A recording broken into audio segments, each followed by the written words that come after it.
guys, welcome to my channel The Real Stat. I am Kusuma. So I've been doing a series on Your Apart as Pigeon Sensero.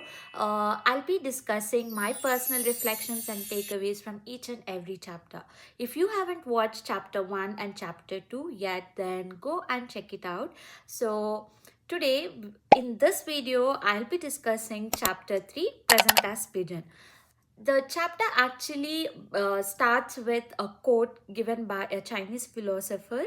I don't know if I'm going to get the pronunciation right for the author's name. That is Lao Tzu.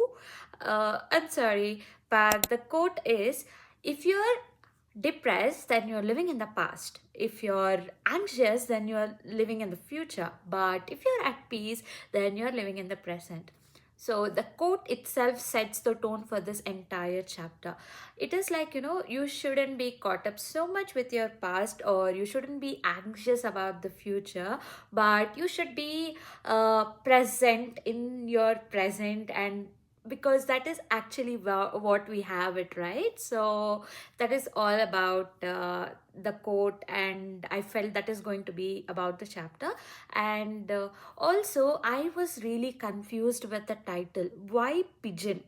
Why did the author mention pigeon? So I was trying to see if there's anything related to pigeon or presence or something like that, but then the moment I read the first paragraph itself, I tried to understand that the author is trying to explain something from her personal life. So she tells about how she was in a yoga studio, and her instructor asked them to do a pigeon pose from yoga. So it is actually my favorite pose too, and how she was struggling, and instead of relaxing in the pose, actually the pose itself helps your body to relax, and also it helps you to relax your mind.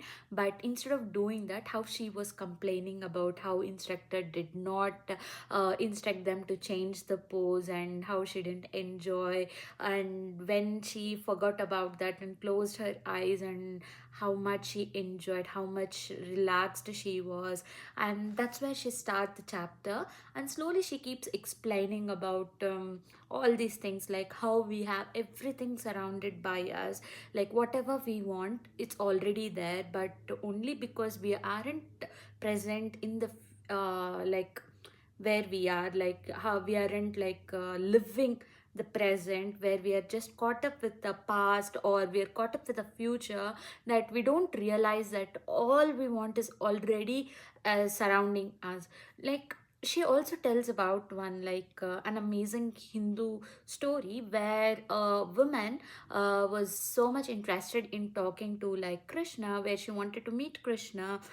So she goes to the forest, and with lots of dedication she sits there, meditates for like very long time, and the Lord Krishna himself gets impressed by her dedication, and he comes to talk to her.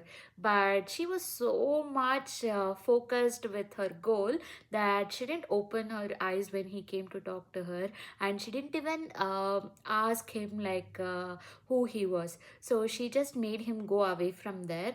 So the author explains, like, whatever she wants was there, but so she was so much focused about her goal that she didn't even realize that whatever she was praying for is already there. So that's how the author keeps explaining that we have to breathe, we have to breathe in and let the air out, and we have to live in the present, enjoy everything that is there with us, and how grateful we should be for everything that we have right now. We shouldn't be caught up so much like with the future or about the past. This is what the author keeps talking. This actually reminded me of something that happened to me recently. So few months back, like before moving to Canada, while I was waiting for visa, the visa took a really long time, like where I had to wait more than a year. And during that time, that was I was not enjoying that time. So I was every day complaining about how the visa didn't come soon, or like why this is happening to me and all that. But I forgot that that was the only time I've ever got in my entire life to enjoy. Like till then I was always busy, away from home, away from family. I was doing something, either studies or work or something like that, but I never got some time for myself. That 1 year I had it for myself to spend time with family, but I didn't. Instead, I chose to worry, right? So now when I look back, I regret that, but it's okay. From now, I wouldn't do that. I'll try to realize, and I've learned from that, and I would move on. So this is life. And also the other day, while I was at a store near my home, I met with one elderly man who casually talks to me, and we started talking about life and everything, and where he mentions that pain is inevitable but suffering is choice. So he also gives an example for this. He says that breakups are painful, and of course there's pain that we go through, but we have to accept that pain and move on with life. You have to learn if you have done some mistakes from that relationship, and you have to move on. But if you're suffering after the breakup, then it is something you chose to do. Instead of accepting and moving on, you chose to suffer. What are you going to get? You're just losing the time, right? So this is what the entire chapter is about. And my biggest takeaways from this chapter is that, appreciate everything that is around you and be grateful for it, and live with today. Don't be living in yesterday, or don't live tomorrow. Live with today, because that is all you have, and be grateful for it and enjoy. These are my takeaways from this chapter. So you also read this chapter and let me know what are your reflections and takeaways in the comment section. I would love to hear them.